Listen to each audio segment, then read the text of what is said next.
بسم اللہ الرحمن الرحیم۔ دنیاوی بادشاہ جسموں پر حکومت کرتے ہیں اور اولیاء دلوں پر حکمران ہوتے ہیں۔ ان کے کارنامے عظیم ہوتے ہیں۔ قرآن مجید میں ہے کہ بڑی چیز بڑے کے لیے ہے اور اچھی چیز اچھے کے لیے۔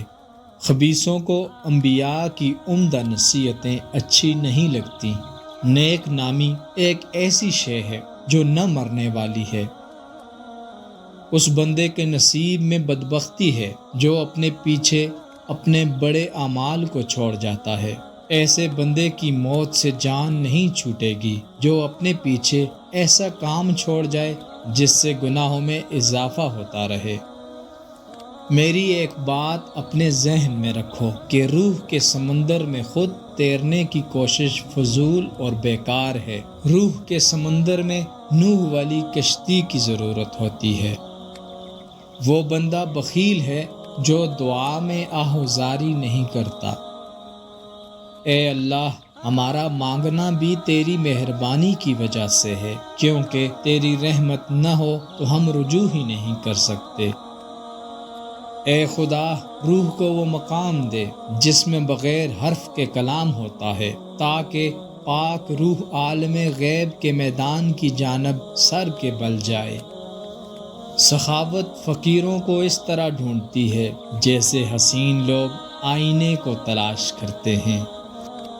خوبصورت لوگوں کا چہرہ آئینے سے حسین بنتا ہے اور احسان کا چہرہ فقیر کے وجود سے۔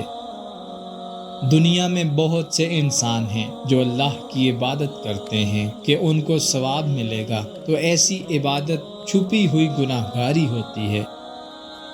اچھی سوچ سوچو گے تو تمہیں راحت و سکون نصیب ہوگا، اور بڑے خیال سے تم تباہی کا سبب بنو گے۔